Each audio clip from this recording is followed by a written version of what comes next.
Good morning students. आज हम class 10th का सत्ता में राजनीतिक विज्ञान का सत्ता में साझेदारी लेसन पढ़ेंगे। पिछली कक्षा में हमने पढ़ा था कुछ देशों में कि लोकतंत्र की स्थापना कैसे हुई थी। आज हम सत्ता की साझेदारी में पढ़ेंगे कि सत्ता की साझेदारी होती क्या है। आपने पिछले क्लास में पढ़ा था कि लोकतंत्र से किसी देश के विकास में कैसे सहायता मिलती है, वहाँ के लोग किस प्रकार सरकार का सहयोग करते हैं, बजाय एकात्मक या तानाशाह की जो सरकार होती है उसकी अपेक्षा लोकतंत्र में सत्ता की जो साझेदारी होती है वो किस प्रकार एक देश के लिए फ़ायदेमंद कहें या राष्ट्र के निर्माण या तरक्की में किस प्रकार मदद करती है।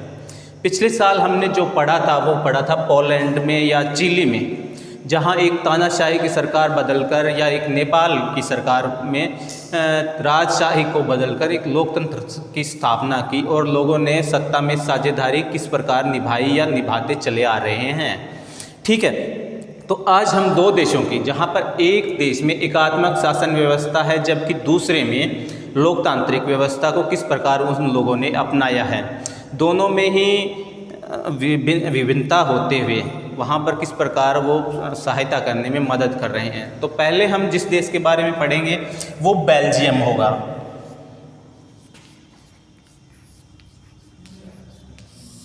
और जो दूसरा ये लोकतंत्र का राष्ट्र है जहाँ पर डच और फ्रेंच दो बहुसंख्यक जातियां रहती थी। एक जो थी वो थी 60% और जो दूसरी थी वो 40% थी। दोनों ने किस प्रकार सहयोग करके एक बेल्जियम को किस प्रकार विकसित राष्ट्र या लोकतंत्र में किस प्रकार सफल हुए वो पढ़ेंगे हम इस लेसन में। दूसरी तरफ था श्रीलंका। ये देश 1948 में आज़ाद हुआ। उसके बाद यहाँ पर जो एक बहुसंख्यक जाति थी, जो दूसरा देश था वो था श्रीलंका, जहाँ पर लगभग 74% एक ही जाति थी जो थी सिंहली। ये बहुसंख्यक जाति थी। आज़ादी के बाद इसी ने सबसे ज़्यादा महत्वपूर्ण देश को स्थापित करने में भूमिका निभाई। यहाँ पर एकात्मक शासन व्यवस्था लागू की गई।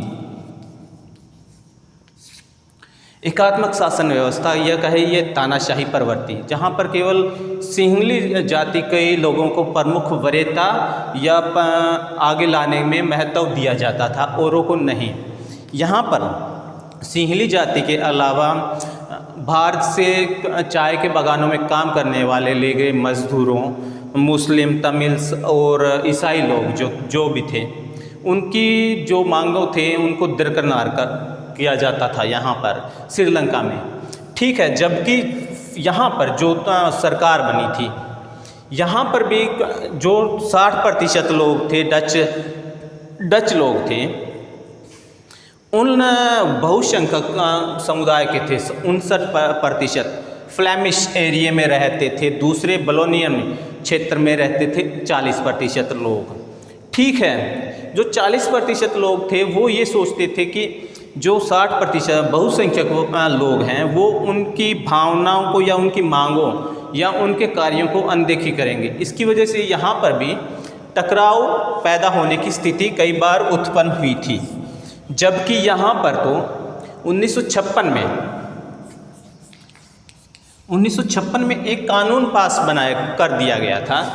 यहाँ पर पास कर दिया गया था कि सिंहली जो बौद्ध धर्म को अपना रही है उन्हीं को चाहे कोई भी कार्य हो, चाहे पढ़ाई लिखाई का हो, शिक्षा नौकरियों का हो या सरकार का कोई भी अन्य कार्य हो, जो वरीयता दी जाएगी वो केवल सिंहली जाति के लोगों को ही दी जाएगी। इससे क्या हुआ था कि पीछे जो बच गए लोग, जो 26% लोग बच गए थे, उन लोगों के मन में ये बैठ गई कि सरकार उनकी भावनाओं का या उनकी मांगों का अनादर कर रही है या उनके प्रति कोई ध्यान नहीं दे रही है। इसलिए यहाँ पर गृह युद्ध या अशांति का माहौल चलता रहा। 1980 के दशक में यहाँ पर 1980 में एक संगठन इलम की स्थापना हुई। ये संगठन जो था वो ये था कि ये सिंहले जाति के विरोधियों का था और जो दल बने थे ये एक नई व्यवस्था चाहते थे, जो चाह रहे थे कि सरकार उनकी तरफ भी उनका भी ध्यान रखा जाए, उनकी मांगे या उनका जो भी नौकरियां हैं, जो भी कार्य हैं, उनको भी वरीयता इनके बराबर दी जाए। इसलिए यहाँ पर ये गृह युद्ध के हालात यहाँ से आरंभ हो गए थे। ये जो गृह युद्ध के हालात थे ये लगभग आपके 2009 तक आते आते ख़त्म हुए थे, जहाँ पर इलम के प्रमुख संस्थापक टी प्रभाकरन कहे या एलटीटी के पूर्व प्रमुख को मार गिराया गया, तब ये गृह युद्ध के हालात बने हुए थे। जबकि यहाँ पर जो था बेल्जियम की बात करते हैं। बेल्जियम में क्या हुआ था कि अगर दोनों की टकराव की स्थिति को देखते हुए 1980 से लेके 1993 तक लगभग चार बार संविधान में संशोधन किए गए, 4 बार संविधान संशोधन हुआ। ठीक है, शोधन किया गया। इसमें कहा गया जहां पर केंद्र सरकार है, केंद्र सरकार में दोनों जातियों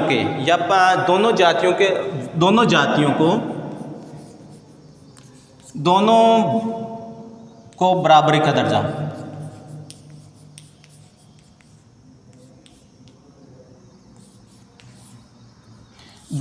दर्जा, मिलेगा। मतलब बराबरी का भाग दोनों समुदायों के लोगों को बराबरी मंत्री परिषद में या केंद्र सरकार में बराबरी का भाग हिस्सेदारी होगी। जितने मंत्री एक के होंगे उतने ही मंत्री दूसरी समुदाय के भी होंगे। एक का संविधान के संशोधन में ये कहा गया। दूसरा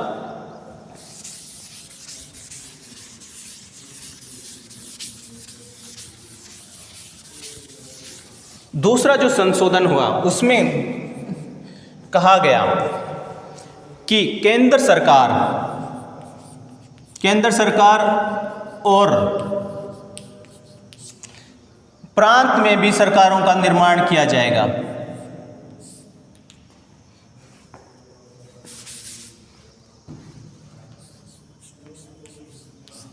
प्रांत में भी सरकारों का निर्माण किया जाएगा ताकि एक सरकार जो है, केंद्र सरकार है, वो ज़्यादा शक्तिशाली ना हो और कुछ शक्तियां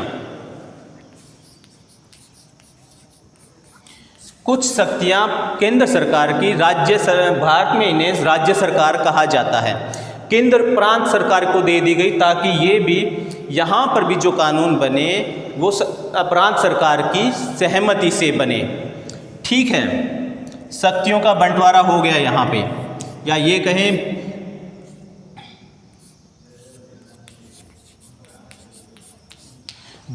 तीसरा निर्णय लेने की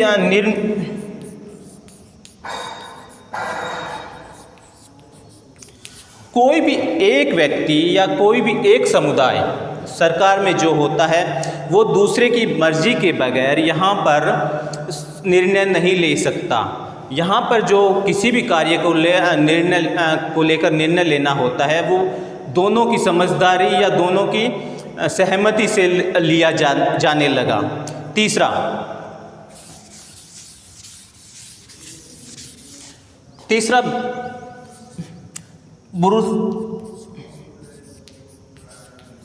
ब्रुसेल्स में भी एक सरकार का अलग गठन किया गया। यहाँ पर फ्रेंच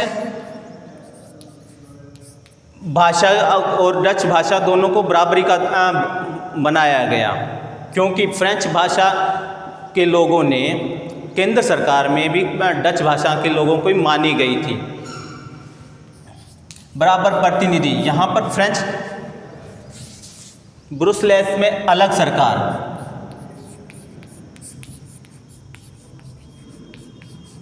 यहाँ पर भी केंद्र सरकार की तरह ब्रुसेल्स में अलग सरकार बनी, क्योंकि यहाँ पर भी जहाँ केंद्र में डच प्रतिनिधि की मानी गई, वहाँ पर ज़्यादा प्रतिनिधि या ये कहें समुदाय के लोग जो रहते थे वो डच वाले थे। तो यहाँ पर जो प्रतिनिधि थे जहाँ वहाँ पर फ्रांस ने सरकार से समझौता किया, यहाँ पर भी फ्रेंच भाषा के लोगों के साथ डच लोगों ने समझौता करके दोनों में बराबरी की सत्ता भाग या कहें बराबरी के मंत्री पद रखे, एक दूसरे से ना तो कम ना ज़्यादा। ठीक है। और चौथा इसमें जो था, एक और सरकार की स्थापना की गई, सामुदायिक सरकार। सामुदायिक सरकार का मतलब ये होता है कि जिस प्रकार भारत में स्थानीय सरकार होती है, स्थानीय स्तर पर जैसे गांव में ग्राम पंचायत होती है, वहाँ पर भी सामुदायिक सरकार या सामुदायिक प्रशासन के तौर पर स्थापित किया गया।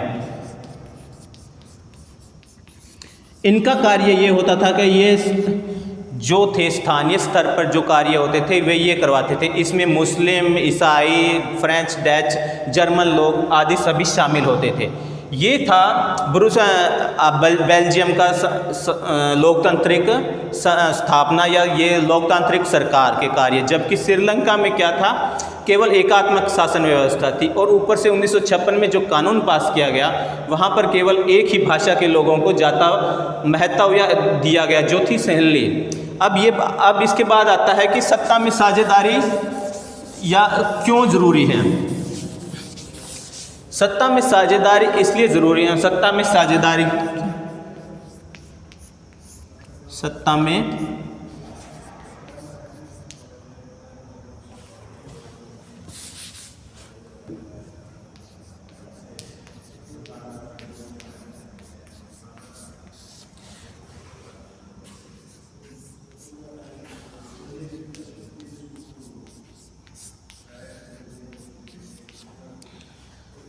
में अब प्रश्न उठता है कि सत्ता में साझेदारी की आवश्यकता क्यों पड़ती है। सत्ता में साझेदारी की आवश्यकता इसलिए पड़ती है क्योंकि किसी भी देश में, जैसे हमने दो देश ऊपर पढ़े, एक देश में किस प्रकार लोकतंत्र की स्थापना हुई, लोगों ने किस प्रकार साझेदारी करके एक राष्ट्र को आगे बढ़ाया, जबकि दूसरे राष्ट्र में किस प्रकार अन्य लोगों को अनदेखी कर वहाँ पर गृह युद्ध का सामना करना पड़ा।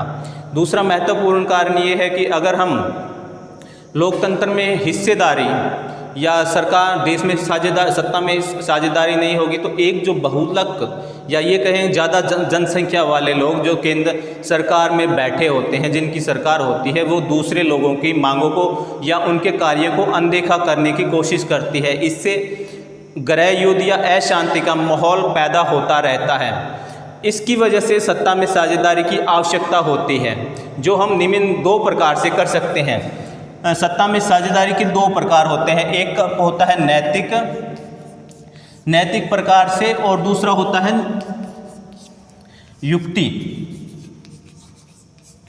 युक्ति प्रकार से हिस्सेदारी। नैतिक पूर्वक तो हमने बेल्जियम में पढ़ा, किस प्रकार दोनों समुदायों ने एक सरकार की स्थापना की जो नैतिक पूर्वक से कार्य करती रही और सभी समुदायों के हिस्से के या लाभ के फैसले देती रही। जबकि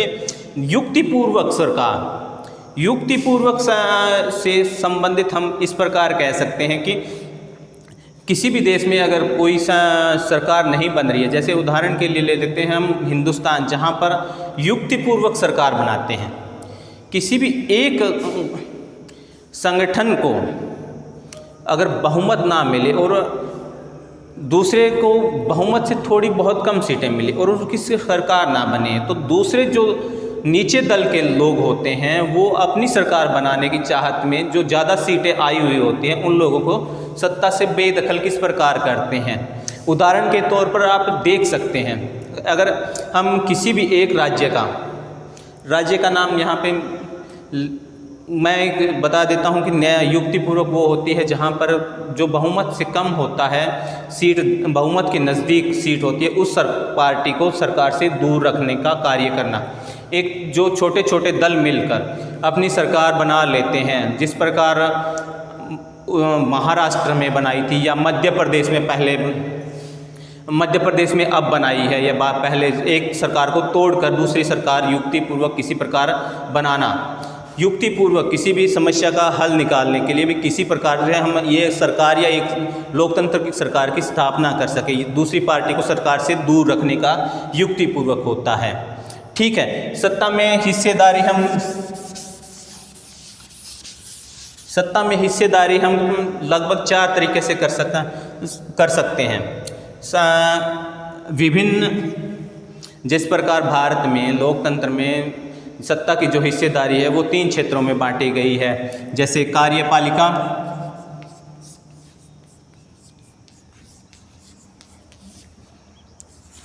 दूसरी संसद या विधायिका, तीसरी होती है न्यायपालिका।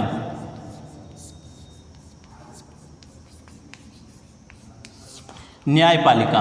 अब हम सत्ता में साझेदारी की ये 3 महत्वपूर्ण चरण हैं हिंदुस्तान में। कार्यपालिका होती है जिसमें मंत्रिपरिषद शामिल होता है, विधायिका होती है जहाँ पे, या संसद वहाँ पे जहाँ कानून बनाया जाता है, न्यायपालिका जहाँ पर लोगों को न्याय या किसी भी झगड़े का निपटारा किया जाता है। जिस प्रकार हिंदुस्तान में ये 3 क्षेत्र बनाए गए हैं, प्रत्येक देश में बनाए होंगे जहाँ पर लोकतंत्र की स्थापना की गई है, तीनों क्षेत्रों को अपने अपने कार्य करने के हक दिए गए हैं। कोई भी एक क्षेत्र दूसरे के क्षेत्र में हस्तक्षेप नहीं करेगा। ठीक है, ये अपनी स्वतंत्र रूप से अपना कार्य करते रहेंगे। ठीक है, ये 3 प्रकार होते हैं जहाँ पर सरकार अपने तरीके से काम करती है। सरकार कोई भी गवर्नमेंट होती है या संविधान में इनका निर्माण किया गया होता है, ये अपने अपने कार्य करती है, ये एक दूसरे के हस्तक्षेप में कार्य नहीं कर सकती। हाँ, अगर कोई एक इनमें से गलत कार्य कर रहा होता है तो न्यायपालिका के द्वारा उस कानून को, जो गलत कानून बनाया गया है या गलत निर्णय लिया गया है, उसको रोका जा सकता है। ठीक है, दूसरा जो प्रकार होता है वो होता है कि जिस देश में, किसी भी देश में जाति, धर्म, भाषा के आधार पर भी सत्ता में साझेदारी कर सकते हैं। आधार पर सत्ता में साझेदारी करते हैं। हिंदुस्तान जैसे देश में ये सबसे महत्वपूर्ण कारण है। यहाँ पर सत्ता में इन सभी का मुख्य तौर पर ध्यान दिया जाता है। किसी भी के साथ भी सत्ता के आधार पर जाति, धर्म, भाषा के आधार पर भेदभाव नहीं किया जा सकता। प्रत्येक जाति, प्रत्येक धर्म और जो भी भाषा यहाँ पे बोली जाती है, उनके हिसाब से यहाँ पर प्रत्येक को प्रतिनिधित्व करने का अधिकार होता है। इस भाषा में सरकार में भाग लेने का अधिकार होता है। थर्ड, अगर सत्ता में, तीसरा होता है कि सत्ता की साझेदारी में जिस प्रकार भारत में सत्ता को बांटा गया है, जैसे केंद्र सरकार,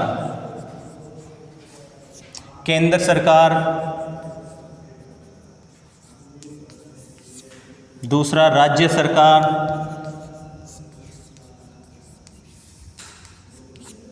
तीसरा स्थानीय सरकार।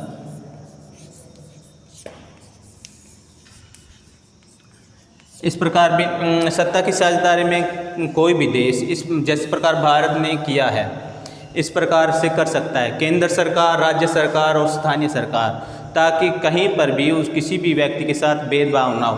प्रत्येक व्यक्ति कहीं जो भी सरकार चुनी जा रही है उसमें पूर्ण रूप से भागीदारी कर सकता है। ठीक है, अब चौथा, सत्ता में हिस्सेदारी करने के लिए लोकतंत्र में सत्ता में साझेदारी करने के